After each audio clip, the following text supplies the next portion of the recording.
بسم اللہ الرحمن الرحیم۔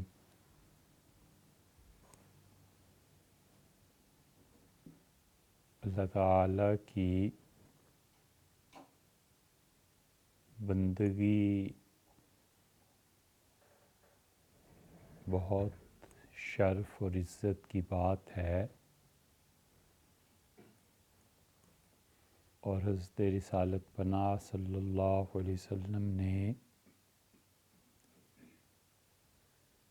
اس کو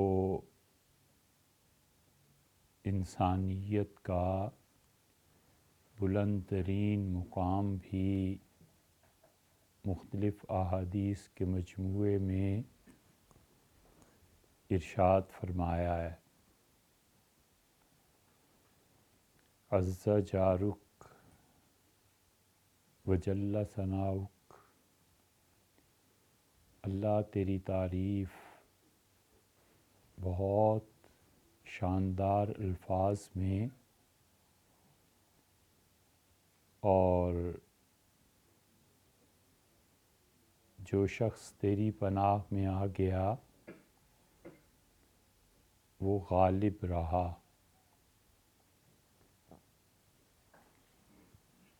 اس بندگی کا بھی ایک جوہر اور مغز ہے،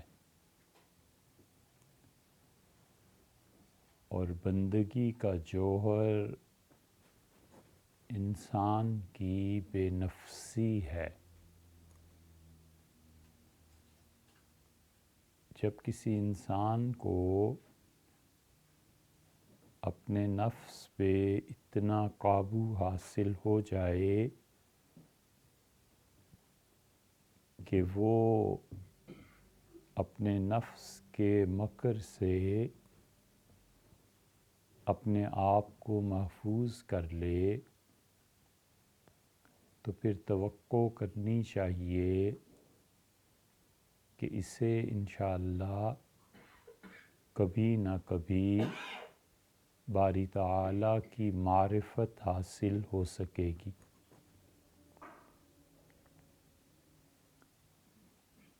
اپنے نفس اور اس کی خواہشات سے گزر جانا اور ان کی پرواہ نہ کرنا جو اللہ کی معصیت میں پیدا ہوتی ہیں، اور ایسی خواہشات کو ناکامی اور مسلسل اصرار کے باوجود اسے مایوس رکھنا، یہ انسانیت کی معراج ہے۔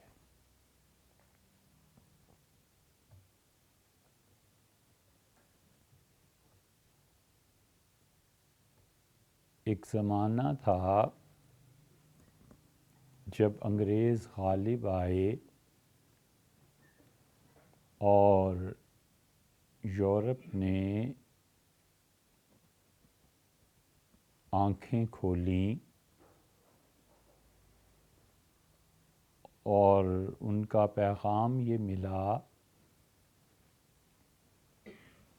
کہ دین کو ذاتی زندگی تک محدود رکھو،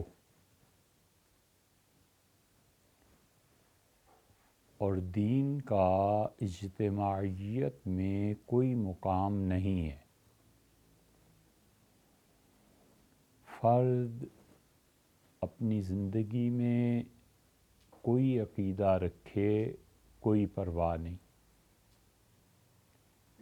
فرد نماز پڑھے یا روزہ رکھے یا نہ رکھے، ہمیں اس سے کوئی غرض نہیں۔ فرد کی زندگی میں دین کیا ہے، اس کے اقدار کیا ہیں، اس سے کوئی بحث نہیں۔ یہ دین اگر اجتماعی زندگی میں آئے گا تو ہم نہیں آنے دیں گے۔ بس یہ خلاصہ تھا اس ساری تہذیب کا جو ہم پہ مسلط رہی 20ویں صدی کے آخر تک.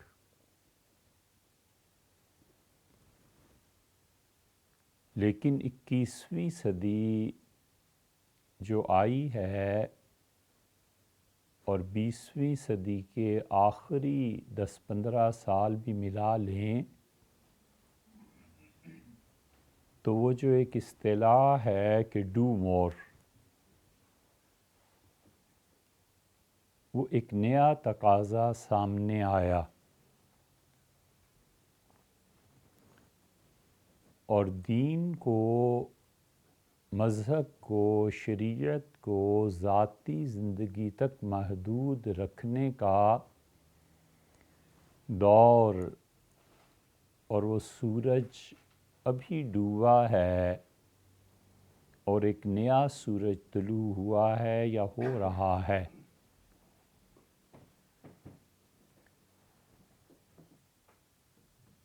اور اجتماعی سطح پر دین رہے، اس کو آپ اگر اجتماعی سطح پر دین دیکھیں تو ایک تو وہ زمانہ تھا جب حکومتوں کی طرف سے دین نافذ ہوتا تھا اور قاضی اور مفتی اور شریعت میں جو لوگ واقعی علم رکھتے تھے اور جن کی شخصیات قابل تقلید تھیں، وہ لوگ پوری قوت سے نظام میں اپنے پاؤں جمائے ہوئے تھے. چنانچہ اورنگزیب جب آئے ہیں رحمہ اللہ تو انہوں نے اپنی حکومت کے لیے یہ چاہا کہ ملک کے مختلف دینی طبقات کے سربراہ اور بڑے لوگ ان کی حکومت کی تصدیق کریں اور عدلیہ قضا حکومت کے دباؤ سے آزاد تھی، اور جو وہ دین کے مطابق سمجھتے تھے فیصلے کرتے تھے، کوئی دباؤ نہیں تھا. اور یہ ان سارے مغلوں میں رہا ہے. جہانگیر کی تو اس کے جہانگیری پڑھنے سے پتہ چلتا ہے کہ عدل کتنا قائم تھا اور شرعی بنیادوں پہ. اور شاہ جہان نے آ کر جتنے غیر اسلامی مراسم اور تعظیمی سجدہ بادشاہ کو جو ہوتا تھا سب ختم کر دی. اور اورنگزیب نے لکھا خط کہ میری اس جانشینی کی تصدیق کی جائے. تو بہت سے مفتی تھے جنہوں نے لکھا کہ آپ سلطان وقت نہیں ہیں، آپ نے اپنے بھائیوں سے جنگ کی ہے، یہ چیزیں ہیں، اور ان تک وہ حقائق نہیں پہنچے جس کی بنا پر وہ فیصلہ کرتے، اور جو کچھ معلومات تھیں وہ تھوڑی تھی. پھر اسی طرح جب بہت سے لوگوں نے ان کی حکومت کی مخالفت کی اور شرعاً انہیں بادشاہ ماننے سے انکار کیا، تو ان میں ایک بڑی ہستی اور طاقت دلی کے جامع مسجد کے امام بھی تھے. انہوں نے صاف فیصلہ لکھا اور انہوں نے کہا کہ آپ کو بادشاہ اور حکمران وقت تسلیم نہیں کیا جا سکتا. سلطان 2 سال ان کے پیچھے جمعہ پڑھتے رہے، ہر جمعے کو آتے تھے اور مفتی صاحب، قاضی صاحب، وہ جو پڑھتے تھے خطبے کے آخر پہ کہ السلطان ذل اللہ، شاہ وقت اللہ کا سایہ ہوتا ہے، یعنی عدل اور انصاف کو قائم رکھتا ہے، انہوں نے یہ حدیث یا روایت پڑھنی چھوڑ دی۔ لوگوں نے اورنگزیب کی توجہ دلائی تو انہوں نے کہا میں نے ان کا فتویٰ بھی پڑھا ہے، میں جانتا ہوں، لیکن میں کیسے مجبور کر سکتا ہوں، کیونکہ عدلیہ ہمارے اثر سے آزاد رہنی چاہیے۔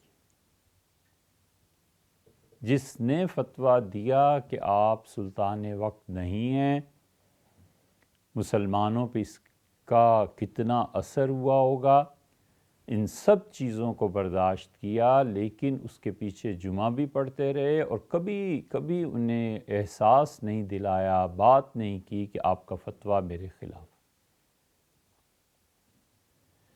کہاں تو اجتماعی زندگی میں یہ اثرات تھے، اور سادات بارحہ اپنی وفاداری کی وجہ سے بہت مشہور تھے، بہت وفادار رہے جہاں بھی رہے، اور سادات میں یہ بڑی خوبی تھی۔ اور بادشاہ کا ذاتی دستہ جو صرف اس کی حفاظت کے لیے ہوتا تھا، یہ نہیں ہے کہ قاتلانہ حملے اس زمانے میں نہیں ہوتے تھے، قاتلانہ حملے اس زمانے میں بھی ہوتے تھے، لیکن بڑے دانا اور عقل مند لوگ تھے۔ یہ عبدالرحیم خان خانہ جو ہیں، جن کے نام حضرت مجدد الفسانی سرہندی رحمۃ اللہ علیہ نے بہت سے خطوط لکھے ہیں، یہ جا رہے تھے اور کسی نے پتھر پھینکا، اور اگر لگ جاتا تو یقیناً کچھ نہ کچھ تو اثر کرتا۔ انہوں نے قافلے کو روکنے کا حکم دیا اور کہا کہ ان کو لے آؤ۔ چنانچہ وہ لائے گئے پکڑ کے، تو ان کے حالات سنے بڑے تحمل سے، کوئی ذکر نہیں کہ تم نے مجھے مارنے کی کوشش کی ہے، کچھ نہیں، اور کئی ہزار کا حکم دیا کہ ان کی مدد کی جائے۔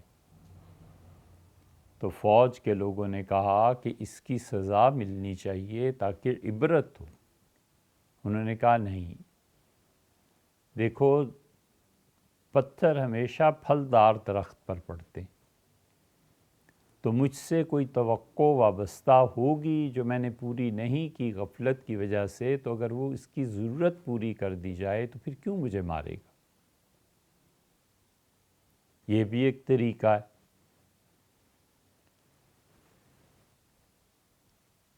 ایک خاتون نے خط لکھا اور اس میں عبدالرحیم خان خانہ کو لکھا کہ میں آپ سے شادی کرنا چاہتی ہوں۔ تو خان خانہ نے پوچھوایا کہ عمر کتنی ہے؟ تو لڑکی کی عمر میں اور ان کی عمر میں بہت فرق تھا۔ تو کہا کہ شادی میرے لیے ان حالات میں ممکن نہیں، البتہ درخواست یہ ہے کہ آپ میری بیٹی بن جائیں، اور پھر عمر بھر اس کو موت تک کچھ نہ کچھ بھیجتے رہے اور لکھتے رہے کہ میری بیٹی کا کیا حال ہے، کیسی طبیعت ہے۔ اور جو شادی تھی اس کی برقرار رہی۔ یہ لوگ بڑے دانا تھے اور اہل تھے اس کے کہ حکومتیں کرتے۔ تو اورنگزیب عالمگیر پہ قاتلانہ حملہ ہوا اور لاٹھی یا لکڑی اس انداز سے پھینکی گئی، وہ جمعے کی نماز پڑھ کے نکل رہے تھے کہ اگر لگ جاتی تو یقیناً نقصان ہوتا، بلایا اور کہا کہ کوئی عدل میں کمی آ گئی ہے، انصاف میں کمی ہے، کس وجہ سے یہ حرکت ہوئی، اور جو بات تھی پوری کر دی، اسے کچھ نہیں کہا۔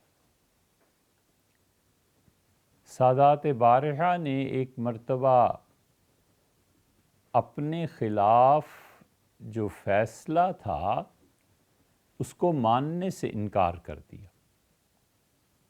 مقدمہ ہوا، دلی کی عدالت میں پہنچا، اور سادات بارحہ کا اتنا اثر تھا، بارحہ ایک جگہ ہے، وہاں کے سیدوں کا اتنا اثر تھا کہ بادشاہ وقت سے بغیر کسی وقت کے طے کیے، بغیر کسی کے پوچھے ڈائریکٹ پہنچ جاتے تھے، اور وہ ان کا احترام بھی بہت کرتے تھے حضرت رسالت مآب صلی اللہ علیہ وسلم کی نسبت سے۔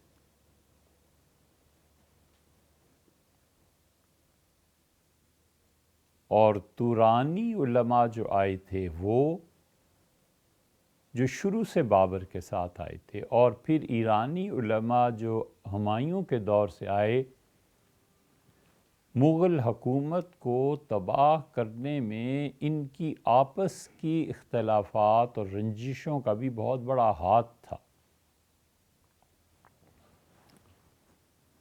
تو سادات بارحہ کے خلاف مقدمہ ہوا،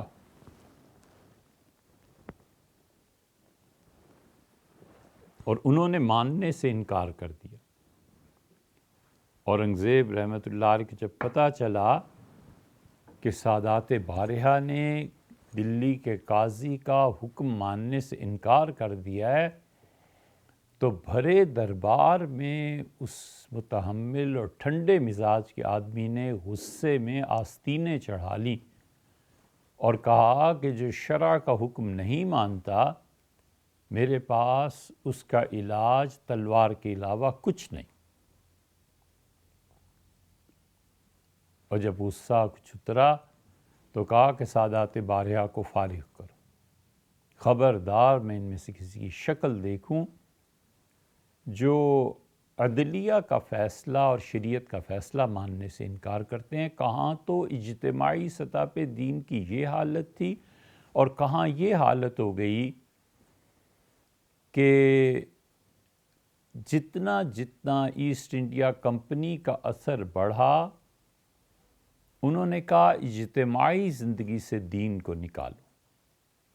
چنانچہ اجتماعی سطح پر دین نہیں رہا، اور انہوں نے کہا ہر شخص کا اپنا ذاتی مسئلہ ہے، مسلمان رہے، مرتد ہو جائے، کافر ہو جائے، کچھ ہو جائے، یہ ان کے اپنے مسائل۔ چنانچہ اہل تشیع کا اثر اتنا غالب تھا، اتنے بڑھ گئے تھے کہ اعظم اورنگزیب کے بیٹے جو تھے یہ خود شیعہ ہو گئے، اورنگزیب کا خاندان شیعہ ہو گیا۔ اور لاہور میں جب جمعہ پڑھنے کے لیے آئے ہیں اعظم، تو باپ کے بعد حکومت ملی تھی، انہوں نے کہا خطیب سے کہہ دینا کہ خلفائے راشدین کا ذکر نہ کرے، وگرنہ اس کے لیے زمین پہ کوئی جگہ باقی نہیں رہے گی۔ مولوی صاحب نے جمعہ پڑھایا، اور انہوں نے خطبے میں خلفائے کرام رضی اللہ عنہم کا ذکر کیا، اور انہوں نے کہا کہ تمنا تھی، اللہ تعالیٰ سے بارہا دعا مانگی کہ مجھے 3 چیزیں دے دیں، قرآن پاک یاد کر لوں، اللہ کا شکر ہے حفظ کر لیا، بیت اللہ حاضری ہو جائے تو میں حج بھی کر آیا، تیسری شہادت کی بات تھی، تو لگتا ہے آج شہادت ملے گی، اور خطبہ پڑھ دیا۔ جمعے کے بعد برسر عام ان کی گردن اڑوا دی، کوئی نہیں بول سکتا تھا۔ یہ ایک طبقے کا اور ایک فرقے کا بہرحال اتنا اثر ہو گیا تھا، رسوخ پا گئے تھے۔ اور اگر اورنگزیب اپنی سیاست سے ہندوستان کو نہ بچا لیتے تو ایران اور بر صغیر یہ دونوں ایک ہی مسلک کے ہو جاتے۔ اورنگزیب نے 25 سال اس پہ لگا دیے کہ یہاں پر اہل السنہ محفوظ رہیں۔ تاریخ کا گہرا مطالعہ کرنے سے یہ بات سمجھ میں آتی۔ تو اجتماعی سطح پر دین نکل جائے، نہ معاشرت دین کے مطابق رہے، نہ قانون دین کے مطابق رہے، نہ تجارت دین کے مطابق رہے، یہ ایک ایجنڈا تھا جس کے تحت کام کیا گیا، اور یہ چلا ہے پچھلی صدی کے آخر تک۔ ممکن ہے یہ تجزیہ غلط ہو، کوئی حرج نہیں ہے، آپ اس کے علاوہ کچھ اور بات فرمائیں، کوئی ایسی شرعی بات تھوڑی ہے، لیکن ایک خیال ہے کہ پچھلی صدی کے آخر پہ ایک نیا ایجنڈا آیا ہے، اور اب ہم مسلمانوں سے یہ تقاضا ہے کہ وہ جو کہتے تھے کہ فرد کا ذاتی مسئلہ ہے، اب اس کے بعد فرد کا ذاتی مسئلہ بھی نہیں رہا، بلکہ فرد کو اپنا دین چھپانا ہے۔ اگر وہ دین کا اظہار کرے گا تو اسے مار پڑے گی، اور اس فرد کو دین پر عمل کرنے نہیں دیا جائے گا۔ یہ اب پچھلے 30 برس سے 40 برس سے یہ کیفیت شروع ہوئی ہے، اور اب دنیا میں تقاضا یہ ہے کہ فرد بھی اپنی ذات میں دین پر قائم نہ رہے، اور اگر دین پہ قائم رہے گا تو پھر اسے تعذیب کا شکار ہونا پڑے گا۔ ایک طرف مسلمانوں کی حالت یہ ہے کہ ان میں ایمان رسم کے علاوہ باقی نہیں رہا، رسمی ایمان ہے، چنانچہ دین کی ادائیگی شعور کے ساتھ نہیں ہے، عادت کے طور پر ہے۔ کسی گروہ اور جماعت کا نام نہیں لینا چاہیے، لیکن محض تفہیم کے لیے عرض ہے کہ آپ ان عربوں کو نماز پڑھتے ہوئے دیکھیں، اور پٹھانوں کو تو لگتا ہے یہ عادت کا نباہ ہے کہ نماز پڑھنی ہے، باقی شعوری طور پہ کچھ نہیں۔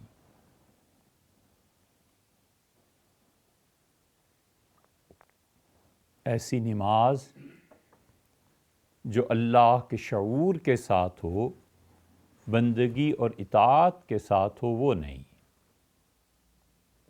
اس لیے کوئی پرواہ نہیں ہے کہ کس ذات کے سامنے کھڑا ہوں اور کیا کہنے جا رہا ہوں، بس وہ رٹے رٹائے جملے ہیں۔ اگر اللہم ربنا ولک الحمد رکوع میں کہہ لیا ہے تو کوئی پرواہ نہیں، کھڑے نہیں ہوئے ہیں پورے اور وہیں سے سجدے میں چلے گئے ہیں، ایک رٹے رٹائے جملے ہیں جو اس نے پڑھنے ہیں، اور ساتھ ساتھ وہ حرکتیں کرنی ہیں۔ وہ جو شعور کے ساتھ اللہ کی بندگی اور اپنے نہ ہونے کا احساس جو نماز میں ہونا چاہیے، وہ نہیں۔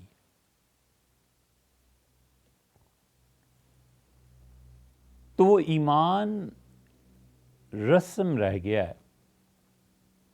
اس لیے کوئی پرواہ نہیں ہے کہ اگر میری اولاد کو صحیح عقیدہ نہیں میسر تو کوئی حرج نہیں۔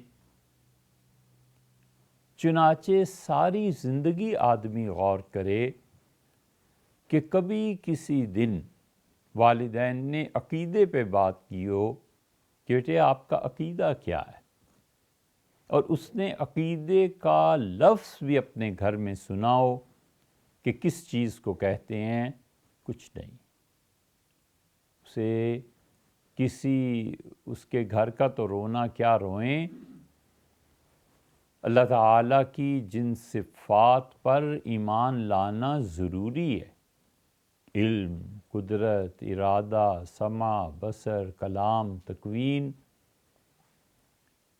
وہ مساجد جہاں ایک آدمی 20 سال جمعہ پڑھتا ہے، کبھی خطیب اور کبھی بولنے والے نے عقیدے کی بنیاد پر تفریق ہی نہیں سکھائی کہ میرے عقیدے میں اور ایک ہندو کے عقیدے میں کیا فرق ہے، ایک غیر مسلم کے عقیدے میں اور مسلم کے عقیدے میں فرق کیا ہے۔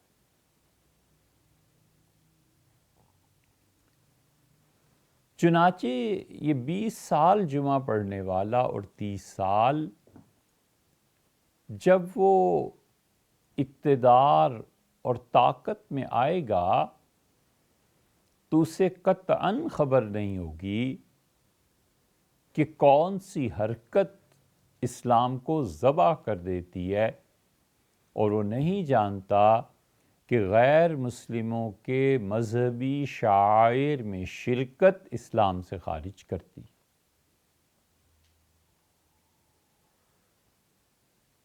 غیر مسلموں کی جتنی مذہبی روایات ہیں، یا تو وہ آ جائیں قومی ثقافت کے رنگ میں تو پھر بھی کچھ گنجائش ہے، لیکن خالصتاً وہ ایک بت کی عبادت کرتا ہے اور اسے قرب خداوندی کا ذریعہ جانتا ہے، یا پھر اس بت کو ہی خدا مانتا ہے، اور اس کے ساتھ ان رسوم میں شرکت کرنا اگر یہ بھی کفر نہیں ہے تو پھر کفر کس چیز کا نام ہے؟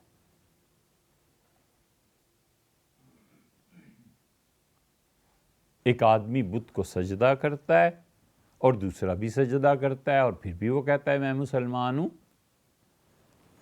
تو ان بتوں کے سامنے جھکنا یہ اس کے مذہبی شعائر میں سے ہے۔ بھیا آپ کس کھاتے میں اس کے ساتھ شریک ہو رہے ہیں؟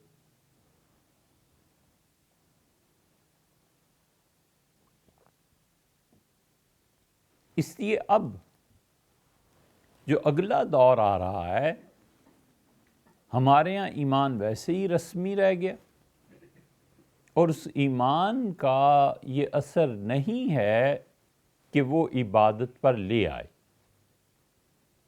اس ایمان کا اثر نہیں ہے کہ وہ باورچی خانے میں جا کے حلال اور حرام کی تمیز کرے، اس ایمان کا قطعاً یہ اثر نہیں ہے کہ فرد اپنے آپ کو سود سے بچائے، اور اس ایمان کا کوئی اثر اس کے جسم پر، اس کی شخصیت اور شعور پر نہیں ہے، تو پھر آخر وہ کیوں صحیح عقیدے اور ایمان کا تذکرہ اپنی اولاد سے کرے گا؟ بچہ ہے، بڑا ہوگا، اسے کسی مذہب اور دین پر چلنے کی اگر ضرورت محسوس ہوگی تو پھر جو بھی اسے دعوت دے گا وہ اس صاف تختی پر جو لکھ دے گا وہ اس کے لیے ہوگا۔ یہ ہمارے ہاں جو عاطف کا قصہ چلا ہے کہ وہ قادیانی ہو گئے، تو یہ اس کی سوانح اور ان کی گفتگو کو آپ پڑھیں تو صاف پتہ چلتا ہے کہ تختی خالی تھی، کسی نے اس پہ لکھنا تھا، اور لکھنے والوں نے لکھا اور انہوں نے اس کو قبول کر لیا۔ کتنے گھرانے ایسے ہیں جنہوں نے اپنے بچوں کو یہ کہا ہو کبھی بھی کہ حضرت رسالت پناہ صلی اللہ علیہ وسلم خدا کے آخری نبی تھے، اور ان کے بعد کوئی نبی نہ آیا ہے اور نہ آئے گا، اور جو کوئی نبوت کا دعویٰ کرتا ہے اس کا اسلام سے بہرحال کوئی تعلق نہیں۔ کتنے ایسے ہیں جنہوں نے اپنے بچوں کو یہ سکھایا ہو کہ خیر اور شر دونوں اللہ کی جانب سے ہیں، اور تقدیر کو ماننا بہرحال ضروری ہے، اور تقدیر کا جبر اور انسانوں کا جبر یہ دو مختلف چیزیں۔ اس لیے جب وہ نہیں سکھائے گا کہ بیٹے تقدیر کا جبر ماننا ہے اور انسانوں کا جبر نہیں ماننا، تقدیر کا جبر ماننا اور صبر کرنا یہ عین ایمان ہے، اور انسانوں کا جبر ماننا اور نہ بولنا یہ عین ظلم ہے۔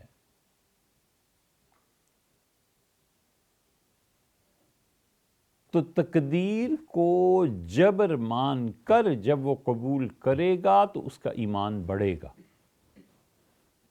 کہ جو میرے ساتھ مصیبت اور دشواری ہے یہ اللہ کی طرف سے ہے، اور وَلَنَبْلُوَنَّكُمْ بِشَيْءٍ مِّنَ الْخَوْفِ وَالْجُوعِ، یہ آیت اس پہ عمل ہوگا کہ اللہ نے کہا ہم تمہیں ضرور آزمائیں گے، خوف کے ذریعے، بھوک کے ذریعے، اور اسباب پر نتائج مرتب نہ ہونے کے ذریعے۔ تو جب وہ فیل ہوگا تو اس کے ذہن میں کبھی یہ نہیں آ سکتا کہ کیا خدا ہے میں فیل ہو گیا، اسے پتہ ہوگا کہ یہ مقام صبر کا ہے، مان جانے کا ہے، رضا کا ہے، یہاں پر سر جھکانا ہی ایمان ہے اور مجھے سر جھکانا، اور اگر سر نہیں جھکانا تو پھر وہ دراز قد ہے اور دروازہ نیچے ہے، تو ضرور اپنی پیشانی کو جا کر اس در پہ پھوڑ دے گا، مارے گا، جھکے گا نہیں۔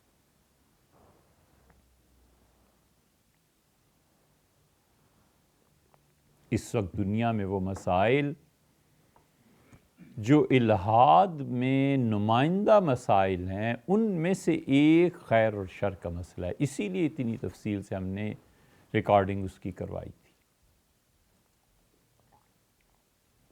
تو ہمارے ہاں یہ سب کچھ ہو رہا ہے، اور اب تقاضا یہ ہے کہ فرد اپنی زندگی میں بھی دین پر قائم نہ رہے، اور اس کے نتیجے میں وہ اپنی پالیسی جو دے رہے ہیں وہ دین کے ایسے مظاہر پیش کر رہے ہیں کہ دین کے ان مظاہر کو دیکھ کر دین سے نفرت پیدا ہو۔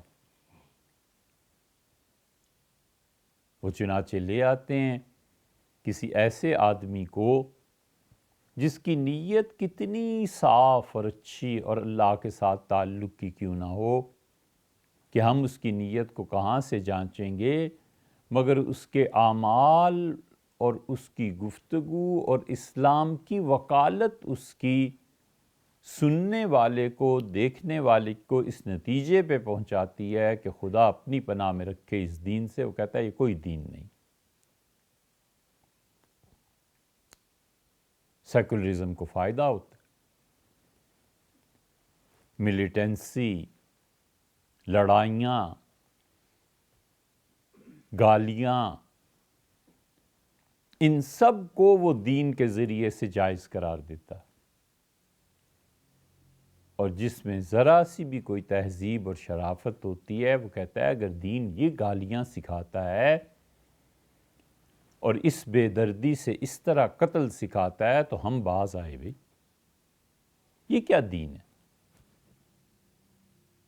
اور سیکولر وہ سسٹم خوش ہے کیونکہ وہ جانتے ہیں کہ ملیٹنسی جو یورپ اور امریکہ اور مختلف ممالک جس حد تک ترقی کر چکے ہیں ان چیزوں میں، ان کے سامنے تو یہ کوئی چیز ہی نہیں ہے، کوئی بات ہی نہیں ہے۔ وہ جس مقام تک پہنچ چکے ہیں اس کا ایک ہلکا سا اندازہ یہ ہوا ہوگا کہ دو صدور ملے اور کافی پی رہے تھے، آئس کریم کھا رہے تھے، کیا کر رہے تھے، تو انہوں نے کہا ہاں فلاں بم افغانستان میں چلا دو اور فیصلہ ہو۔ ملیٹنسی کی یہ راہ انہوں نے سکھائی ہے، اور یہ پاگل ایسے ہیں کہ دل کے سفاک اور عمل میں قاتل، اور جو مقامات صدیوں میں قومیں کہیں حاصل کرتی ہیں انہوں نے یہ سبق انہی سے پڑھ لیا ہے کہ راتوں رات قتل و غارت کے ذریعے اس مقام تک پہنچو، حالانکہ اللہ نے کوئی ایسی راہ رکھی ہی نہیں۔ چنانچہ جتنی کوششیں اب تک کی گئی ہیں سب کی سب ناکام رہیں، سب کی سب اپنے اثرات مرتب کرنے میں بیچارے۔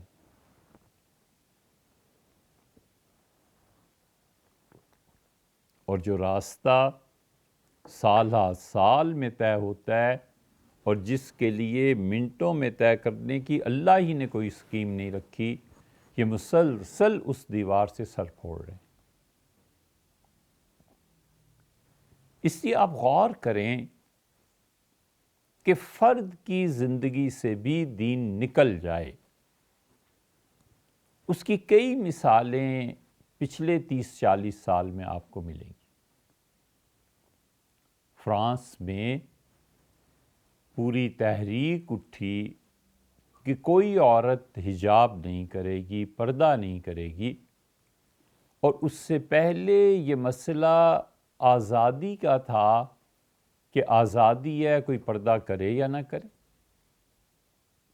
یہ مسئلہ یہ نہیں تھا کہ ہمارے ملک میں پردہ نہیں ہوگا۔ یہ کیا ہے؟ فرد کی زندگی پہ قدغن اور قید لگانا ہے کہ آپ پردہ نہیں کریں گی، آپ کی ذاتی زندگی میں بھی دین نہیں رہے گا۔ اتنی تحریک اٹھی کہ شہروں میں ہر جگہ ملک میں ایک وقت ہونا چاہیے اذان کا مقرر، اور صرف اس وقت اذان ہوا کرے گی۔ اور وزیر مذہبی امور جو اب تک حکومتوں کا اعلی کار بنتے رہے، انہوں نے اس پہ کانفرنس بلائی اور خوشامدی مولوی اکٹھے ہو گئے جن کے دل دنیا اور عہدے کی محبت سے بھرے پڑے ہیں، اور انہوں نے کہا جی بالکل اذان ایک ہی وقت میں ہونی چاہیے۔ بھئی آپ کو آخر اس میں مسئلہ کیا ہے کہ اذان اگر مختلف اوقات میں ہوتی ہے؟ ظہر کی نماز 1:30 بجے ہوئی، 1:45 ہوئی، 2 بجے ہوئی، 2:15 ہوئی، مختلف مساجد میں اپنی مصلحت کے تحت بھی لوگوں نے اوقات متعین کر رکھے ہیں۔ اگر اذان 15 منٹ کی تاخیر آدھ گھنٹے میں ہوتی ہیں تو اس میں آپ کا مسئلہ کیا ہے؟ یہ کون کہنے کی ہمت رکھ سکتا ہے؟ اس لیے کہ اگر وہ اپنے عہدے سے معزول کر دیے گئے تو یہ ان کی زندگی میں زہر گھولنا ہو جائے گا۔ وزارت مذہبی امور کے نمائندے آئے کہ وزیر مذہبی امور نے بھیجا ہے، بہت سلام اور دعا اور یہ اور وہ، اس پہ دستخط کر دیجیے۔ ہم نے کہا وہ کیوں بھی دستخط کر دیں؟ ہمارے دستخط کرنے سے ہو کیا جائے گا؟ کچھ بھی نہیں ہونا، اور لینی ایک نہ دینی دو، ہمیں کیا تعلق ہے بھیا، جائیے۔ یہ سب اس لیے ہے کہ اب اذان ادھر ہو رہی ہے ادھر ہو رہی ہے، ان کی نیند میں خلل پڑتا ہے۔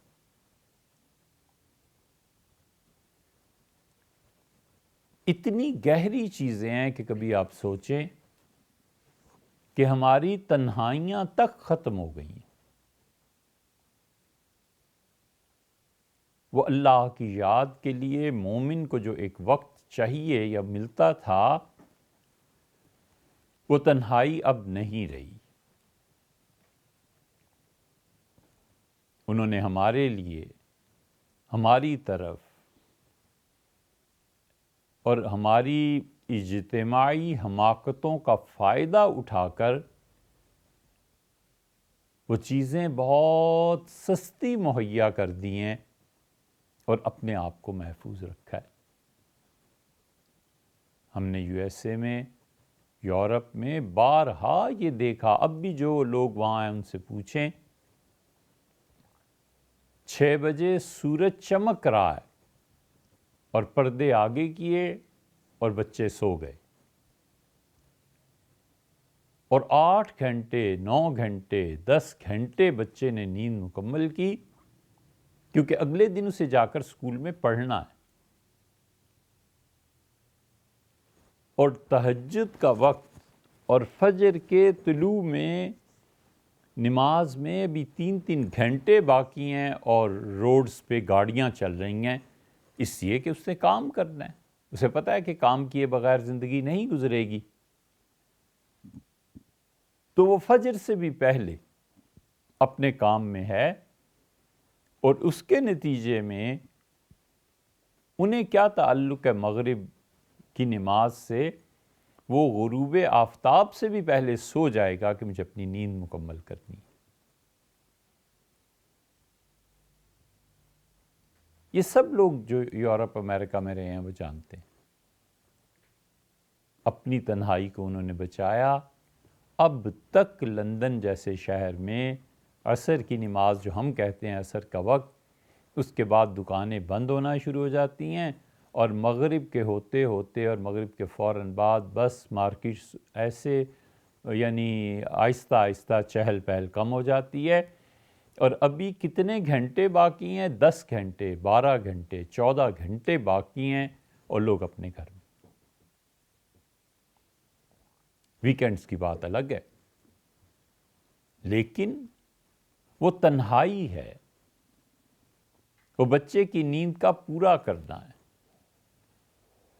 وہ اپنی اولادوں کو وہاں کا ٹی وی دیکھنے سے محفوظ رکھنا ہے کہ ہمارے بچے اس ٹی وی کو نہیں دیکھیں گے۔ ایک ربائی سے گفتگو ہوئی، اور یہودیوں کے مذہبی رہنما تھے، اور نیو یارک میں ایک لفٹ چلتی تھی، اب بھی چلتی ہوگی، اور وہ بچوں کو اسکول سے اٹھاتے تھے، اور اوپر وائر ہے اور اس پہ لے جا کر جہاں بھی اترتے ہوں گے، تو اس کی حکمت پوچھی کہ یہ کیا بات ہے، تو انہوں نے کہا ایک تو ہمارے یہ جو بچے ہیں اگر ٹرینز میں یا ایسے جائیں گے تو ٹائم بہت لگ جائے گا، رش بہت ہوتا ہے، اور دوسرے ہمارے بچے اگر ان ٹرینز میں سفر کریں گے تو یہاں پر عام پبلک میں چلے جائیں گے، اور پبلک میں جو بےہودگی ہے اور اخلاقیات نہیں رہے تو ہمارے بچے اس سے متاثر ہو جائیں گے۔ ہم اپنے بچوں کو اس ماحول سے بچانا چاہتے ہیں، اور ہمارے یہاں رات کی تنہائیاں اور وہ اوقات جو اللہ کے ساتھ بسر ہونے چاہیے تھے وہ سب نظر ہو گئے ہیں موبائل کی، اور وہ سب نظر ہو گئے ہیں دیر تک چیٹنگ جاری ہے، کیا کیا چیزیں ہیں، اور حکومت نے مشرف صاحب نے آ کے کارنامہ کیا اور انہوں نے کہا کہ نائٹ پیکیج دے دو۔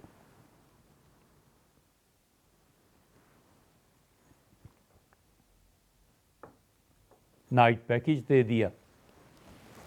اب جب نسلیں تباہ کر چکے تو پھر آنے والی حکومت نے کہا کہ اس سے تو لوگوں کے اخلاق بہت بگڑ رہے ہیں اور بہت خرابی پیدا ہو گئی ہے معاشرے میں، اور شیشہ پہلے آزاد تھا اب اس سے خرابیاں پیدا ہونے لگی ہیں، لہٰذا اب اس پہ پابندی لگا دو۔ بھئی تمہاری اپنی اولاد جب تک گھر میں آگ نہیں پہنچی تب تک کوئی پرواہ نہیں، اور اب احساس ہوا کہ نائٹ پیکیج بڑی بری چیز ہے، اور یہ چیزیں مگر اتنے لوگوں کا جنہوں نے معاشرے کو بربادی اور طلاق اور ان نوبتوں تک پہنچایا، کبھی کسی نے احتساب کیا ہے، اور ان مذہبی رہنماؤں کا احتساب کیا ہے کہ جنہوں نے کفر اسلام نعرے لگا لگا کر پوری نسل کو ملیٹنسی پہ لے آئے، کبھی کسی نے پوچھا ہے کہ جو آپ کرتے رہے یہ کیا تھا اور سزا دی ہے؟ وہ لوگ اللہ ہی جانتا ہے کہ ملوث تھے یا نہیں تھے، لیکن بنگلہ دیش کی حکومت نے کہا کہ یہ لوگ اس وقت جوان لڑکے اور اس وقت انہوں نے بنگالیوں کو قتل کیا تھا، یہ ان پہ کے جرائم تھے اس جوانی میں، لہٰذا اب انہیں 80 سال کی عمر میں پھانسیاں دی جا رہی ہیں۔ یہ ایک احتساب ہے۔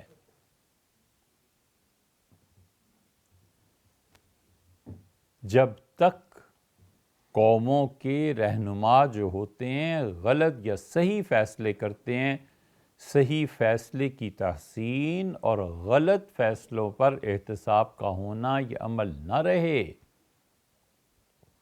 تب تک قوموں کا جو پیڑ ہے، پودا ہے، اس میں کھاد نہیں پڑتی، قومیں نہیں بنتی۔ ایسے ہی بیچ میں بات آ گئی، ممکن ہے آپ کو فائدہ دے۔ یہ شملہ معاہدہ جب ہوا ہے تو بھٹو اور اندرا کے مذاکرات جو تھے، اس پہ اندرا گاندھی کی جو سیکرٹری تھیں انہوں نے یادداشتیں اپنی لکھی ہیں۔ دوپہر کے کھانے پہ جب بھٹو نے رسمن کہا کہ آپ کھانا شروع کریں تو اس نے بتایا اندرا نے کہ میں آج روزے سے برت رکھا ہے۔ پھر چونکہ پرانی دوستی تھی تو اس نے اسے مدعو کیا کہ شام کی چائے، ایک دن مدعو کیا کہ آج اکٹھے پئیں گے، تو شام کو چلے گئے۔ تو لکھتی ہیں کہ اندرا نے کہا کہ بھٹو جو ہونا تھا ہو گیا، قیدی ظاہر ہے کہ ہم رکھ نہیں سکتے اتنے، اور دنیا کے قانون کے بھی خلاف ہے، ہم آزاد کر دیں گے اور باقی معاملات بھی طے ہو جائیں گے۔ مگر میں تمہیں ایک ایڈوائس کرتی ہوں، اس پر غور کرنا اور اس پہ عمل کرنا۔ تو بھٹو ذرا الرٹ ہو کے بیٹھ گئے، تو اس نے کہا کہ یہ اس مشرقی پاکستان کے سانحے کے جتنے ذمہ دار جرنیل تمہارے ہیں نا، اس کا تجزیہ کر کے انہیں پھانسی پہ چڑھا دینا، اور اگر تم یہ نہیں کرو گے تو یہ تمہیں پھانسی پہ چڑھا دیں گے۔ اس کا یہ میری بات یاد رکھنا کہ جن لوگوں نے اس حد تک اپنے ملک کو نقصان دیا ہے، ان کا احتساب ہونا چاہیے۔ اور ہوا وہی کچھ۔ بات یہ نہیں ہے کہ آرمی، بات یہ نہیں ہے کہ بیوروکریٹس، بات یہ بھی نہیں ہے کہ سول میں پولیٹیکل لیڈرز جو ہیں، صرف اتنی سی بات ہے کہ لیڈرشپ کا جب احتساب نہیں ہوتا اور انہیں منمانی کا موقع دیا جاتا ہے تو پھر اس قوم کا اللہ ہی حافظ۔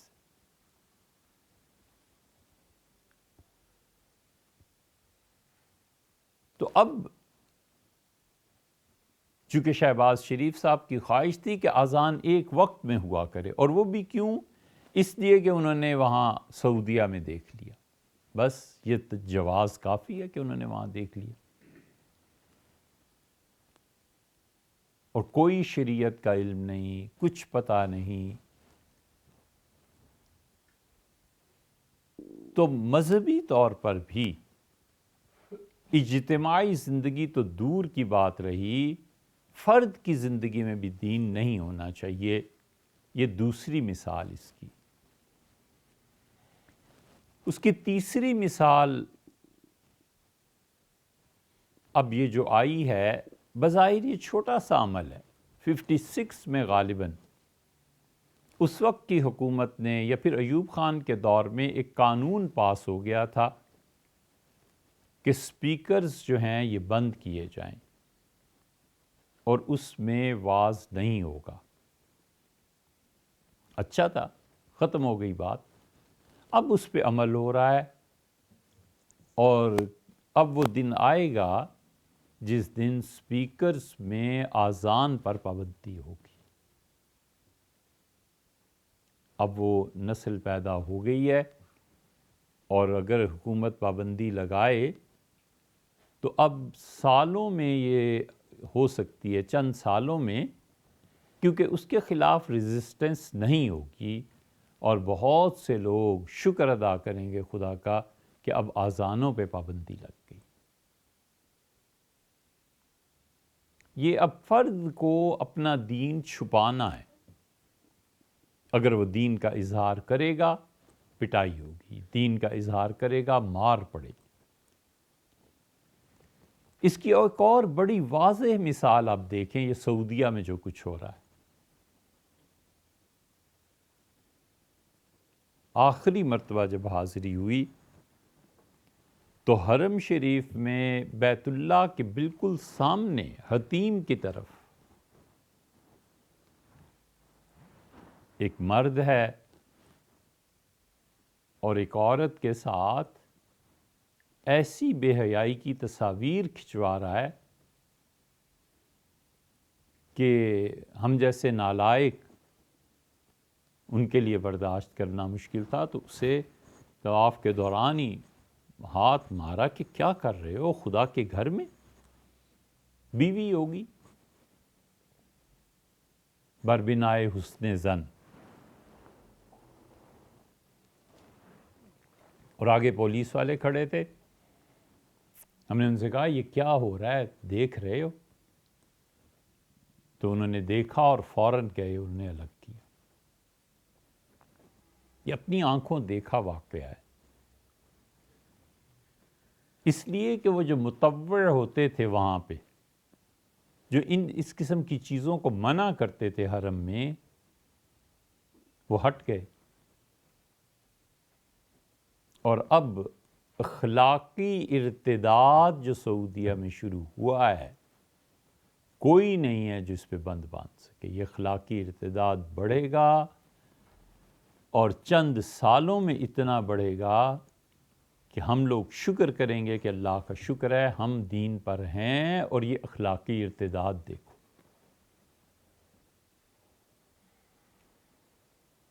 ابھی حال ہی میں مظاہرہ آیا ہے، الٹی عبایا پہن کے خواتین نے مظاہرہ کیا ہے۔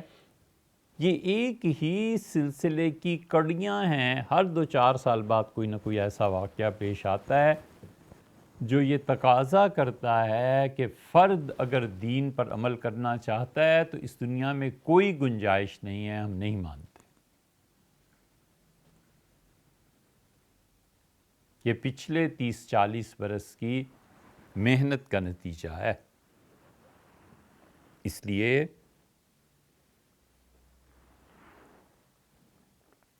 کسی کو فکر نہیں ہے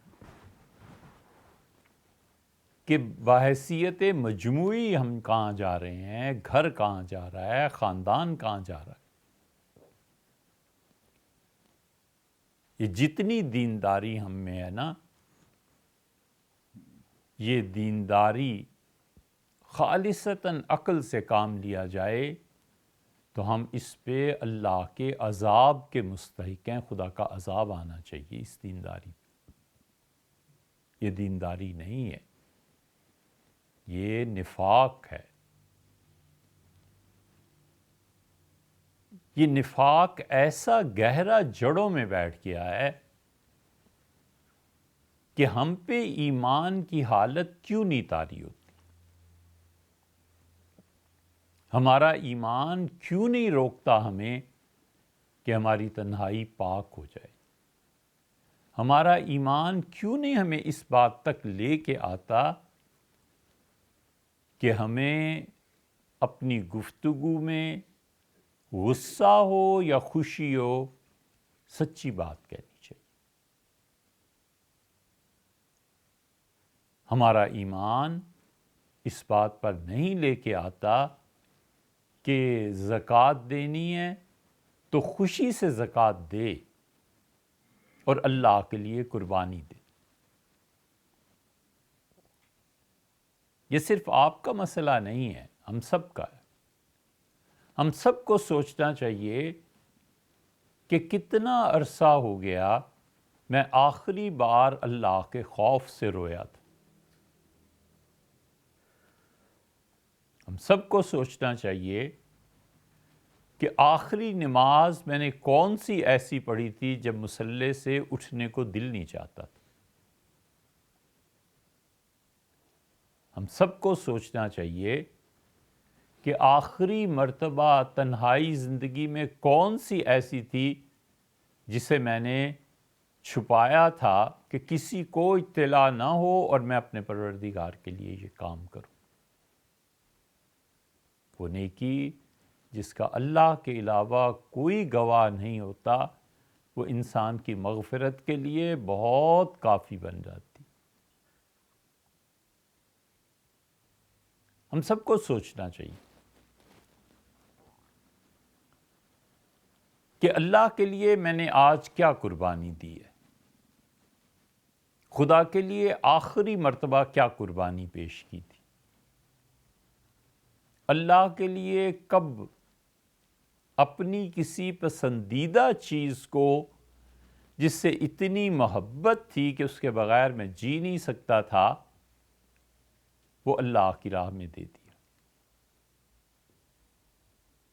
وہ سوٹ، وہ کپڑا، وہ بستر، وہ کمبل جو مجھے نہایت عزیز تھا، میں نے آخری مرتبہ کب اسے دل پہ پتھر رکھ کے، جبر کر کے یا خوشی کے ساتھ اللہ کی راہ میں دے دیا تھا، یہ سوچ کے کہ لن تنالوا البر حتی تنفقوا مما تحبون۔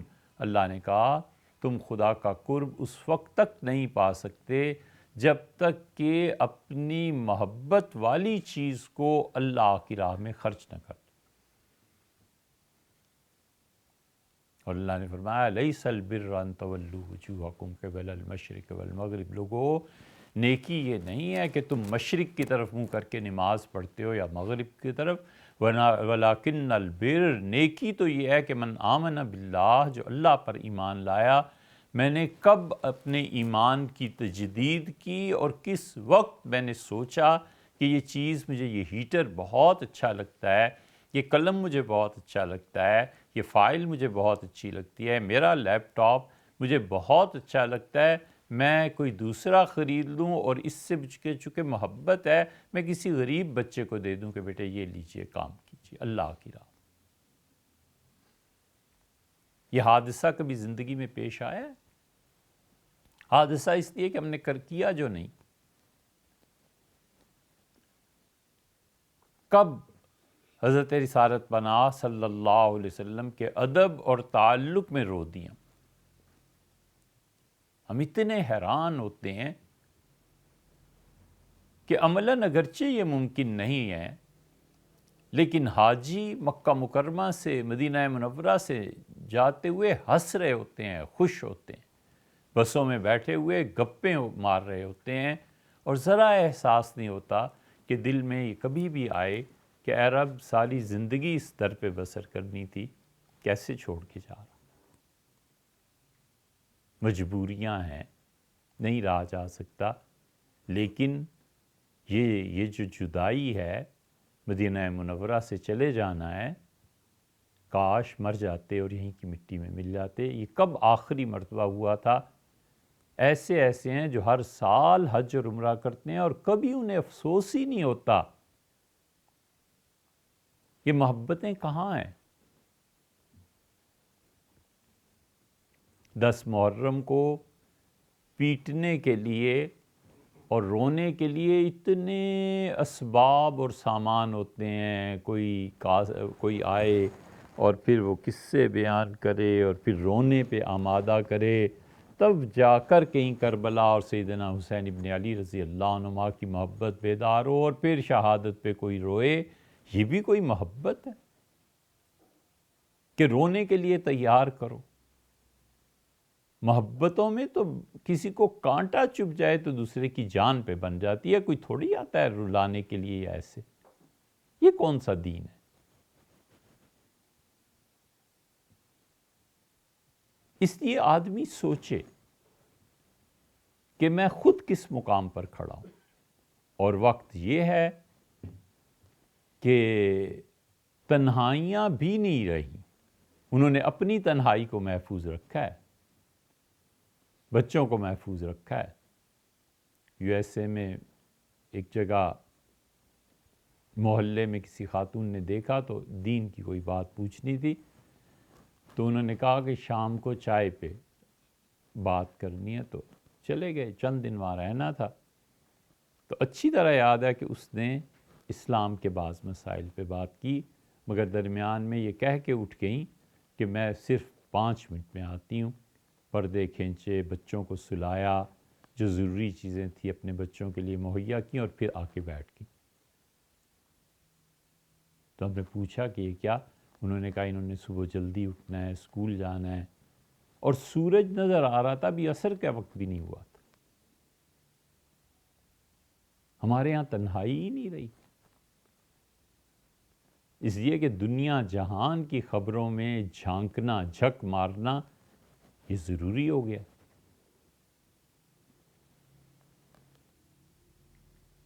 دجال کے آنے سے پہلے اب تک دنیا کا سب سے بڑا فتنہ اور سب سے بڑی آزمائش یہ انٹرنیٹ ہے۔ ابھی تک اتنی بڑی آزمائش نہیں آئی۔ پہلی آزمائش تھی وہ ریڈیو، پھر ٹی وی، پھر ہوتے ہوتے اب تک انٹرنیٹ آیا ہے۔ اس سے بڑی آزمائش ابھی دنیا نے نہیں دیکھی۔ اس لیے اللہ کی ساتھ تعلق شعوری طور پر نہیں ہے، اور سب سے زیادہ ضروری چیز یہ ہے کہ ہم ان سارے حالات کا مقابلہ کرنے کے لیے اپنی اپنی سطح پر ہم اپنے آپ کو منافق سے مومن بنا لیں۔ سب سے پہلی بات یہ کہ ہم کسی طرح مومن بن جائیں، نفاق سے اپنی جان چھڑا لیں۔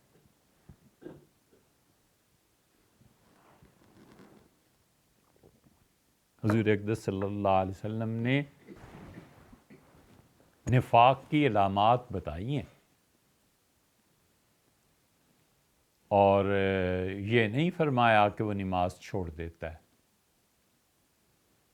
فرمایا ہے کہ انصام وصلی، اگرچہ وہ نماز پڑھے اور اگرچہ وہ روزہ رکھے، لیکن وہ پکا منافق ہے جو یہ کام کرتا ہے، جھوٹ بولتا ہے۔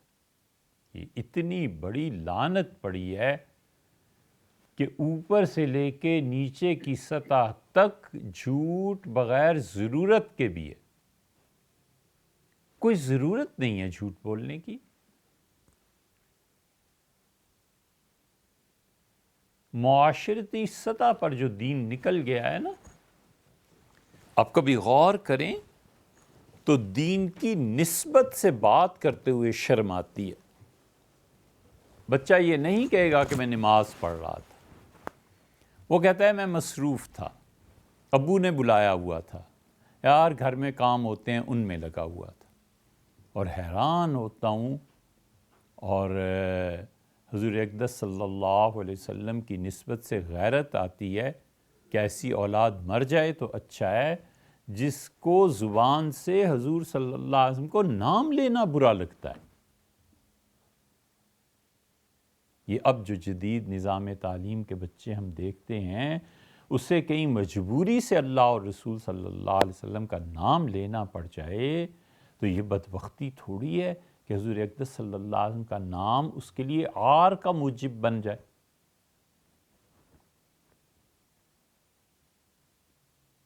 حضرت برا رضی اللہ عنہ تشریف لائے تو یہ اموی ان کی اور خرابیوں کے علاوہ ایک بڑی چیز یہ تھی کہ صحابہ پہ تنقید کرتے تھے۔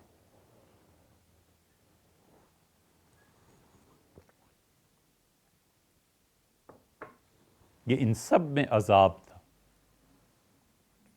اسی لیے عمر بن عبدالعزیز رحمۃ اللہ علیہ کسی کو بد دعا دینی ہوتی تھی تو اس زمانے کے بڑے بڑے لوگ یہی کہتے تھے کہ خدا اسے حضور صلی اللہ علیہ وسلم کی شفاعت سے محروم رکھے، یہ دیکھو کیسا بدبخت۔ تو حضرت برا رضی اللہ عنہ تشریف لائے تو اس نے کہا یہ دیکھو تمہارا محمدی آیا ہے، ٹھگنا، موٹا۔ تو حضرت برا رضی اللہ عنہ نے سن لیا اور انہوں نے گورنر سے کہا کہ یہ دن بھی ہم نے دیکھنے تھے کہ حضور صلی اللہ علیہ وسلم کی صحبت اور ان کے ساتھ رہنا، اس کا طعنہ دیں گے لوگ، یہ اتنی بری چیز بن گئی، یہ تم کیا کہہ رہے ہو؟ یہ اصل میں حضور صلی اللہ علیہ وسلم کی توہین تھی کہ رسول اللہ صلی اللہ علیہ وسلم کی صحبت میں رہنا اس کے لیے عار ہے۔ اب یہ بچے پیدا ہو گئے ہیں کہ حضور صلی اللہ علیہ وسلم کا نام لینا ان کے لیے ذلت کی بات ہو گئی ہے، دین سے انتساب ذلت کی بات ہو گئی۔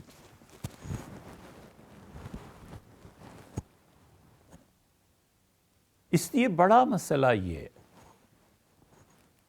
کہ منافقت سے نکال کے اپنے آپ کو ایمان میں لایا جائے، آدمی مومن بنے، ایک طرف ہو جائے پھر کافر ہو جائے والعیاذ باللہ، لیکن یہ نہ کرے۔ اور ایمان ایسا جس کا عملی زندگی پہ اثر مرتب ہوتا ہوا دکھائی دے۔ تہذیب نے، اور خاص طور پہ بر صغیر کی تہذیب نے اسلام کے ہاتھ پر بیعت کی ہے، اسلام کو قبول کیا ہے یہاں کی تہذیب، اور کسی بھی مملکت کی تہذیب، کسی بھی خطے کی تہذیب جو اسلام کو یا کسی بھی دین کو قبول کر لیتی ہے، اس کے شعائر کو باقی رکھنا یہ فرض ہو جاتا ہے۔ کوئی احمق ہی ہوگا جو اس بات کو کہے کہ کتاب و سنت سے کوئی نص بتاؤ۔ ہمیشہ جہاں کی بھی تہذیب اور ثقافت میں کوئی بھی رنگ غالب آتا ہے تو وہ اپنے آپ کو برقرار رکھنے کے لیے کچھ شعائر کو، کچھ علامات کو مقرر کرتا ہے۔ ہمارے ہاں بھی علامتیں مقرر ہیں، وہ دین کی جو علامات جن سے ظاہر ہوتا ہے کہ یہ شخص مسلمان ہے، بہت سی ہیں۔ جتنے یہ اخلاقیات کے دعوے دار ہیں نا، جتنے، اور ڈھنڈورا پیٹتے رہتے ہیں کہ ہم نے یورپ کو دیکھا ہے اور میں ماڈرن آدمی ہوں اور میں ویل مینرڈ ہوں اور اس طرح کی چیزیں، انہیں اس بات پہ ذرا شرم محسوس نہیں ہوتی کہ جن اخلاقیات کا میں پرچارک ہوں اس کی اصل ویسٹ کا معاشرہ ہے، اتباع سنت نہیں۔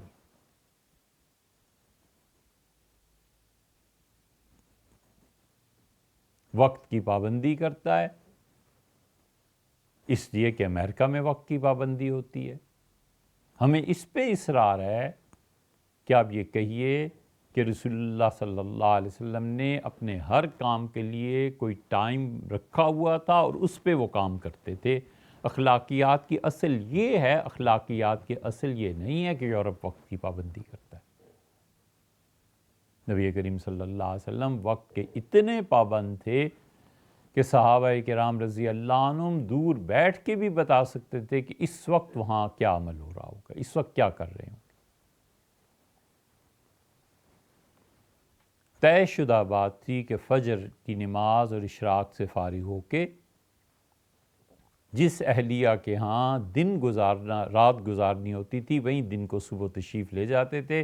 یہ علامت تھی اس بات کی، اور لوگ اپنے کاروبار، مصروفیات، جو بھی انہوں نے پوچھنا ہوتا تھا، پھر وہ حاضر ہو جاتے تھے اسی گھر میں جہاں حضور صلی اللہ علیہ وسلم، انہیں پتہ ہوتا تھا کہ رات کو بھی اور دن کو بھی یہ بات اس حد تک پکی تھی، اس حد تک پابندی تھی کہ امہات المومنین رضی اللہ عنہ نے رسول اللہ صلی اللہ علیہ وسلم سے عرض کیا کہ اللہ کے رسول، جب عائشہ رضی اللہ عنہ کے گھر آپ جاتے ہیں تو لوگ بہت تحفے وہاں بھیجتے ہیں، اور جب ہمارے گھر آتے ہیں تو کوئی کچھ نہیں بھیجتا، تو آپ عائشہ کے اور ہمارے معاملے میں انصاف کریں۔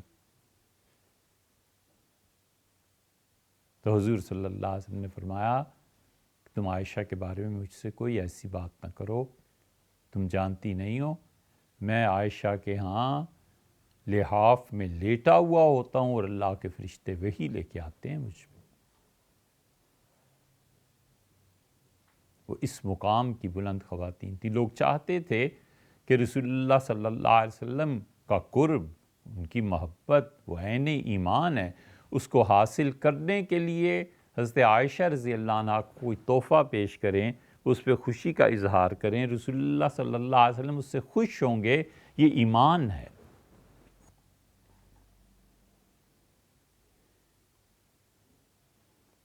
اس لیے جتنے اخلاق کے داعی اور پرچارک نظر آتے ہیں، ان کی اصل اتباع سنت نہیں ہے. ان کی اصل یہ ہے کہ انسانیت کے بت کو پوجو، چاہے حلال کرو چاہے حرام کرو.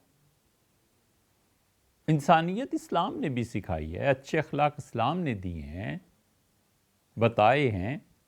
کچھ چیزیں ایسی ہیں جو انسان اپنے نفس کے اعتبار سے نیکی کرتا ہے، اس میں سنت، کتاب، حدیث کوئی چیز نہیں. وہ نیکی آدمی اپنے نفس کی خوبی کی بنا پہ کرتا ہے. ہمیں کون سا اصرار ہے؟ دین کے اصول سے ناواقف ہیں وہ لوگ جو ہر نیکی کو کتاب و سنت سے جانتے ہیں. اللہ نے فرمایا فَأَلْهَمَهَا فُجُورَهَا وَتَقْوَاهَا، اور انسان کے نفس میں فسق و فجور بھی اور نیکی کا جذبہ بھی. تقوی، بلند ترین نیکیاں، وہ جذبہ اللہ نے رکھا ہے انسان کے نفس میں.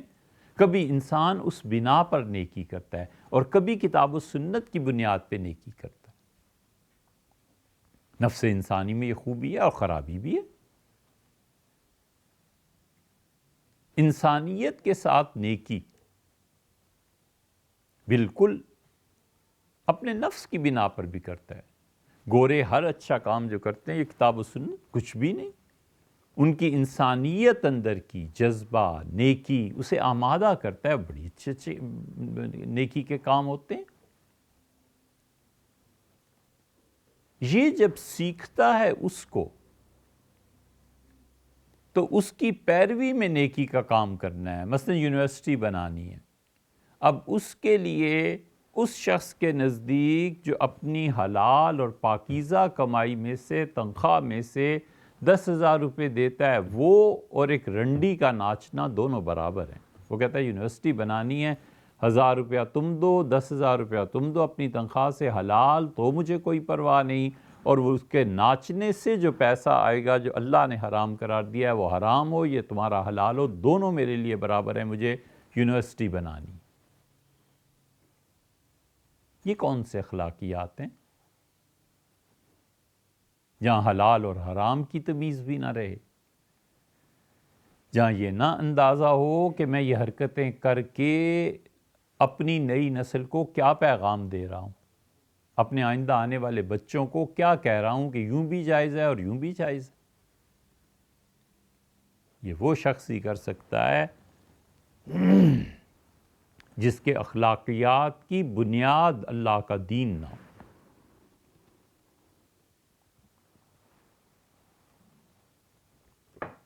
تہذیب جن اثرات کو قبول کرتی ہے اور تہذیب جن چیزوں کی بنا پر بنتی ہے، وہ استوار ہوئی تہذیب جب کسی بھی چیز کا کلمہ پڑھ لیتی ہے تو اس کا مطلب یہ ہے کہ اب اس تہذیب میں وہ اثرات آئیں گے، در کر آئیں گے. اسے ہم اپنی معاشرتی زندگی میں، جیسے ہمارے لیے یہ ضروری ہے کہ منافق سے ہم مسلمان بنیں، ہمارے لیے یہ ضروری ہے کہ ہم اپنی تہذیب میں جو شعائر مقرر ہو گئے ہیں ان کو قائم رکھیں. وقت یوں بھی دیا جا سکتا ہے کہ عصر کی نماز آج کل 5 بجے ہو رہی ہے، اس کے بعد بات کریں گے. اچھا 5 بجے وقت نہ رکھیے کہ وہ تو نماز کا وقت ہوتا ہے نا، 5:30 رکھ لیجیے. یہ شعائر ہیں اسلام کے متعلق. جو لوگ یہ سمجھتے ہیں کہ کبھی بھی وہ ہماری اس بر صغیر کی تہذیب سے ہٹ جائے گا، نکل جائے گا، نہیں ہو سکتا۔ وہ دعائیں جو رسول اللہ صلی اللہ علیہ وسلم نے بتائی ہیں وہ تہذیب کی علامت ہے۔ آپ نے بتایا کہ اپنی میت کو جب قبر میں اتارو، اور دوسرا موقع شاید یہ فرمایا ہے کہ سونے سے پہلے فرمایا یہ پڑھو بسم اللہ وعلی ملت رسول اللہ، اللہ کے نام سے اس نیکی کا آغاز کرتا ہوں، اسے کرتا ہوں، اس میت کو قبر پہ اتارتا ہوں، اور اے رب میں گواہی دیتا ہوں کہ علی ملت رسول اللہ میں یہ کرنے والا اس کام کا، یا یہ میت میں گواہی دیتا ہوں اللہ یہ تیرے رسول صلی اللہ علیہ وسلم کی امت میں سے ہے۔ اگر مراد حضور صلی اللہ علیہ وسلم کی یہ تھی کہ میں یہ جو تدفین کا کام کر رہا ہوں، میت کو جلانے کی بجائے، میت کو گنگا میں بہانے کی بجائے، میت کو کچھ اور کرنے کی بجائے، یہ میرا فعل اس بات کی دلیل ہے کہ میں آپ کی امت میں سے ہوں، یا پھر وہ کہتا ہے کہ اے رب یہ جو آ رہا ہے نا اس کے متعلق گواہی دیتا ہوں کہ میرے علم کی حد تک کہ تیرے نبی صلی اللہ علیہ وسلم کی امت میں سے ہے، اس پہ مہربانی فرما۔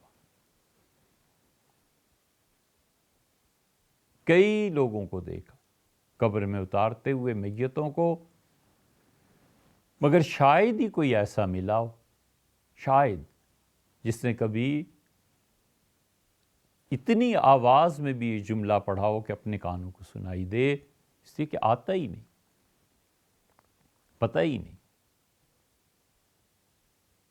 یہ دین کے شعائر میں سے ہمارے ہاں اب ایسے روشن خیال پیدا ہونے لگے ہیں کہ اگر میں کسی فلاں ملک میں وفات پا جاؤں تو مجھے بھٹی میں جلا دیا جائے، اور ہے پھر بھی وہ مسلمان ہی، اب اس کا اسلام جاتا ہی نہیں ہے، اس سے پتہ نہیں وہ کیا چیز ہے۔ یہ تہذیب میں جو دین کے شاعر، اللہ کے نیک بندے، صلحاء، ان کی مجلس بہت بڑی چیز ہے، غنیمت ہے۔ اگر اس زمانے میں کوئی صالح آدمی مل جائے تو بسا اوقات ایک ایک مجلس مہینوں اس کا اثر قائم رہتا ہے۔ وجہ اس کی بنیادی طور پر یہ ہے کہ اللہ تعالیٰ کی طرف سے اس کی ہدایت کا سامان بنتا ہے۔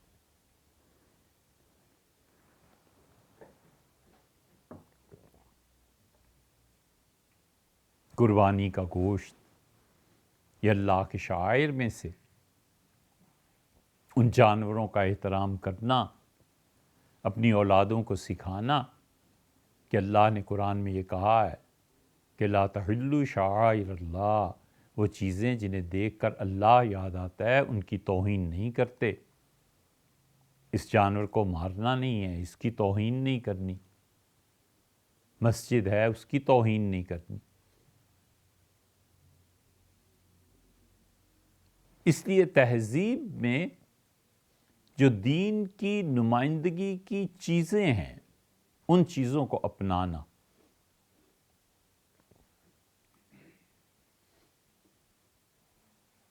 یہ فرد کی سطح پہ دین کو محفوظ رکھتا ہے، خاندان کی سطح پہ دین کو محفوظ رکھتا ہے۔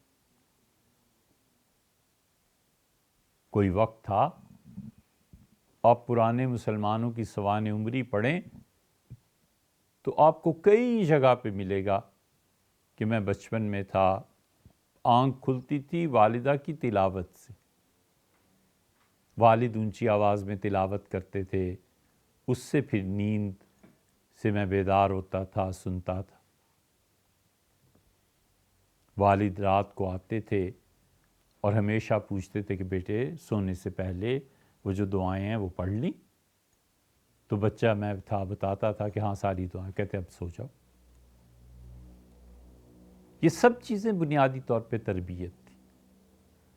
وہ دادی اور نانی کی سنائی ہوئی کہانیاں وہ عمر بھر اپنا اثر رکھتی تھی، کیونکہ ذہن کا ڈھانچہ بدل جاتا تھا، وہ قبول کرتا تھا نیکی کو اور اللہ کے ساتھ تعلق۔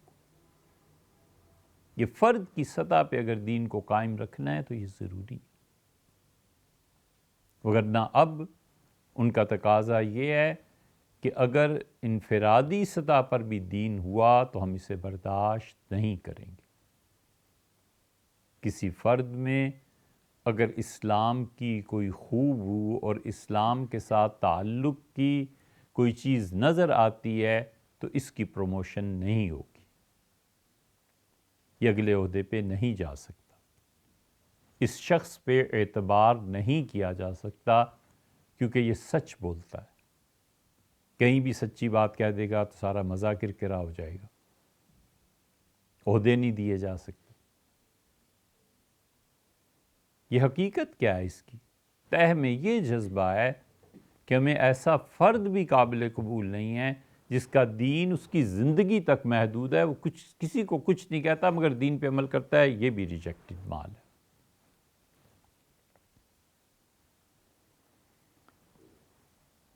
اور ایک آخری اور بھی چیزیں ہیں، لیکن آج کی نشست میں آخری چیز ایک کام کرنا چاہیے ہم سب کو، اور وہ یہ کہ دھیرے دھیرے یہ عادت بنانی چاہیے کہ نماز اس وقت تک نہ چھوڑی جائے، مصلی اس وقت تک نہ چھوڑا جائے جب تک کم سے کم یہ اطمینان نہ ہو جائے کہ میں نے جو نماز پڑھی ہے یہ شعوری طور پر اللہ کے ساتھ تعلق میں پڑھی ہے، عادت کو نہیں نبھایا۔ فتوے کی زبان چھوڑ دیں، چاہے وہ نماز دوبارہ پڑھنی پڑے اور تیسری مرتبہ پڑھنی پڑے، کم سے کم اتنا ہی تسلی ہونی چاہیے دل میں کہ جو 2 رکعتیں پڑھی ہیں یہ ٹھیک ہیں، بس اللہ کے ساتھ تعلق میں پڑھی ہیں، شعور کے ساتھ پڑھی ہیں، اس جذبے کے ساتھ پڑھی ہیں کہ میں اللہ آپ کے سامنے کھڑا ہوں، اللہ میں آپ کو سجدہ کر رہا ہوں، اور تیرے علاوہ کائنات میں سوال ہی پیدا نہیں ہوتا کہ یہ سر کسی اور کے در پہ جھک جائے۔ میں رکوع کر رہا ہوں اور اللہ تیرے لیے رکوع ہے، قطعاً کبھی بھی میں کسی کے سامنے رکوع کروں کیوں؟ دعا مانگ رہا ہوں، بس یہیں سے مانگنا ہے اور کہیں نہیں مانگنا۔ مسئلہ حل ہوتا ہے ہو، نہیں حل ہوتا اس کی مصلحت آپ جانتے ہوں گے، مگر مجھے کہیں نہیں جانا۔ حضرت صاحب الرسالہ صلی اللہ علیہ وسلم کی محبت، ان پہ درود شریف کا پڑھنا اور ادب اور تعظیم کے جملوں کا اضافہ کرنا۔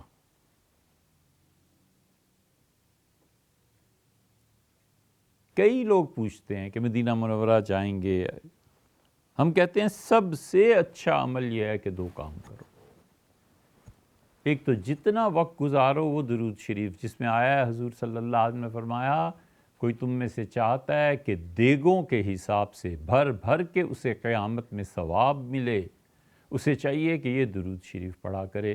ابو داؤد کی روایت میں آتا ہے، ہم نے چھپوا بھی دیا ہے، لوگوں کو دیتے رہتے ہیں کہ یہ پڑھو ایک، اور دوسرے وہاں پر جتنا بھی وقت گزارنے کا موقع ملے، بہت آسان ہے کہ درود سے بھی افضل ہے حضور صلی اللہ علیہ وسلم پہ سلام پیش کرنا، یہ درود سے بھی افضل ہے۔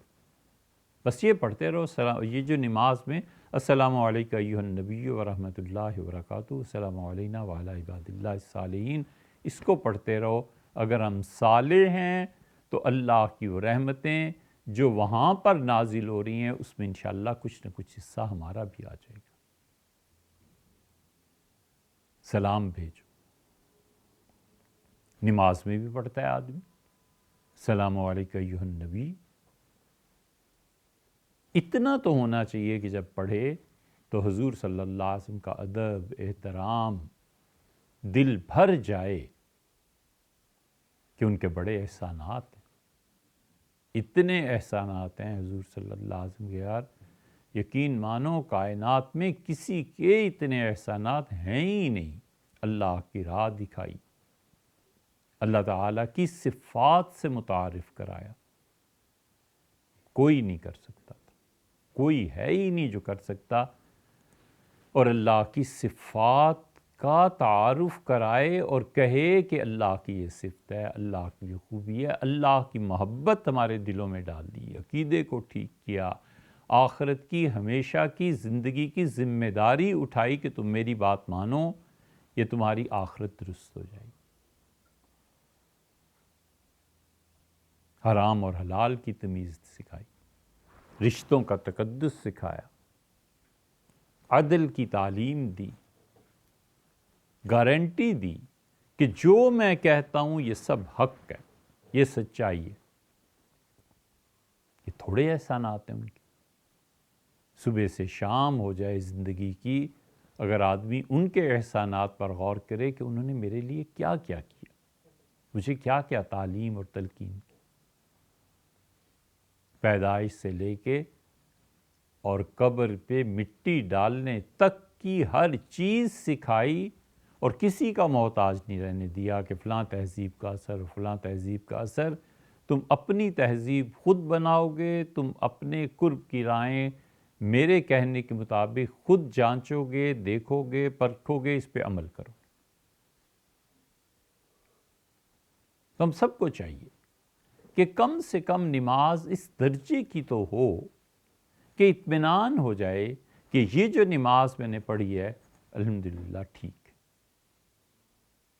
اور اگر یہ دل گواہی دینے لگے کہ یہ نماز کچھ نہیں ہے، جو کرتے رہے ہو نا، کہ خدا کے علاوہ باقی ساری دنیا سے تعلق رہا، اور اللہ تعالیٰ کو چھوڑنے پر خوشی، یہ کوئی چھوٹا سا جرم ہے؟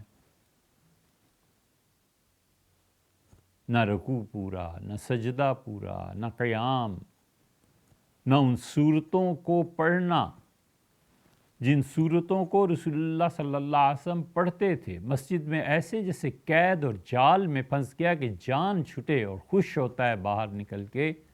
یہ نماز ہے؟ کیا چیز ہے؟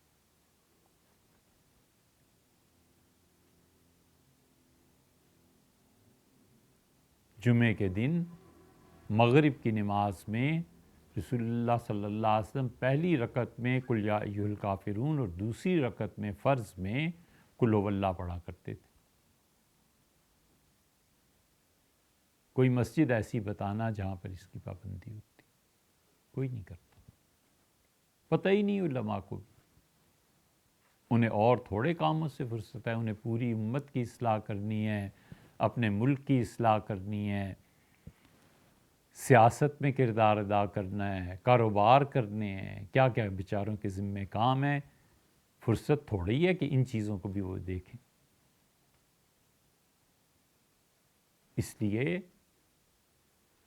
خوشی ہوتی ہے اللہ کو چھوڑنے پہ، اور ایسا معاشرہ تشکیل پا رہا ہے کہ دین سے مکمل بیزاری اور اللہ کو چھوڑنے پہ اس کا دل بڑی خوشی سے خدا کو گھر سے نکال دے۔ یہ شادیوں کے موقع پہ کیا ہوتا ہے؟ ایک خدا اور اس کا رسول صلی اللہ علیہ وسلم گھر سے باہر بٹھا دیتے ہیں کہ آپ بعد میں تشریف لائیے گا، فی الحال آپ کی کوئی گنجائش نہیں گھر۔ ولیعوذ باللہ یہ عملاً یہی ہوتا ہے، ہر موقع پہ یہی ہوتا ہے۔ تو نماز تو کم سے کم ایسی ہو، نہیں ایسی تو دوبارہ پڑھے۔ یہ فتویٰ نہیں ہے، مگر یہ کہ پھر دوبارہ پڑھے، تیسری مرتبہ پڑھے، اسے کبھی تو اپنے نفس کو سزا دینی چاہیے کہ جو تم نے کیا ہے نا یہ ٹھیک نہیں ہے۔ اللہ کے ہاں حاضری، اس کے دربار میں یہ اس قابل نہیں ہے، اس لائق نہیں ہے۔ اور اس کا آسان طریقہ یہ ہے کہ نماز کو سنت کے مطابق پڑھے۔ جتنا وہ سنت سے قریب تر ہوتی جائے گی اتنا ہی اللہ کے قرب کا موجب بنے گی، اللہ کا قرب اتنا ہی زیادہ حاصل ہوتا ہے۔ آسان ترکیب۔ رکوع تو کرنا ہی ہے۔ حضور صلی اللہ علیہ وسلم کتنا جھکتے تھے رکوع میں، صحابہ کرام رضی اللہ عنہ کہتے ہیں کہ آپ کی کمر پہ اگر پانی سے بھرا ہوا پیالہ رکھ دیتے تو وہ نہ چھلکتا، اتنا جھک جاتے تھے۔ سجدہ کیسے کرتے تھے، قیام کیا تھا، یہ سب چیزیں علم کی پھر محتاج ہو جاتی ہیں، اور وہ علم جو بندگی سکھاتا ہے، اور وہ علم جو اصل اخلاقیات کی بنیاد فراہم کرتا ہے، وہ بھی ہماری ملکی تعلیم اور نصاب کی سطح میں بالکل نکال کے رکھ دیا۔ یہ نصاب دیکھیں، مسلمانوں نے تو کبھی بھی کوئی ایسا علم، ایسی تعلیم حاصل ہی نہیں کی تھی، ایسا نصاب انہوں نے پڑھا ہی نہیں تھا جس میں اخلاقیات نہ ہو۔ کبھی بھی مسلمانوں نے ایسا نہیں کیا۔ اور مسلمان کیا، جیپنیز ان کی کتابیں، چائنا والے ان کے نصاب تعلیم، بچوں کے لیے کوئی نہ کوئی اخلاقی درس سبق، اور مسلمان اس سے بھی آگے تھے کہ ایمانیات کی بحث، کہ ایمان کیا چیز ہے۔ سعودیوں نے اپنے نصاب میں رکھا ہے، خدا کی توحید، رسالت، بعض چیزیں رکھی تھیں، اب بھی ہیں، لیکن اب وہ کب نکلتی ہیں؟ یہ جو اخلاقی ارتداد پھیل رہا ہے نا، اس کے نتیجے میں ایک دن وہ بدلے گا۔ تو اس لیے جو بات اصل تھی یہ کہ اب فرد کی زندگی میں بھی دین نہ رہے، ہم نہیں برداشت کریں گے اب ان کا پیغام بھی ہے۔ تو ہمیں اپنے آپ کو بچانا چاہیے، ہمیں اپنے آپ کو بچانا چاہیے۔ ایک تو یہ کام کرنا چاہیے کہ اپنی شخصیت کا جائزہ لے کے ہم منافقت سے ایمان کی طرف آئیں، اور دوسرے جتنی بھی اخلاقیات ہیں اس کی اصل سنت بنائیں، نہ کہ یورپ کا طریقہ۔ اور تیسری چیز، اپنی نماز کو چیک کرنا چاہیے، مصلی اس وقت تک نہ چھوڑے جب تک کہ اطمینان نہ ہو جائے کہ اچھا میں بس یہ اتنی اللہ کی بندگی ہے، خدا کی توفیق سے بس ایسی اچھی نماز اللہ نے نصیب فرمائی۔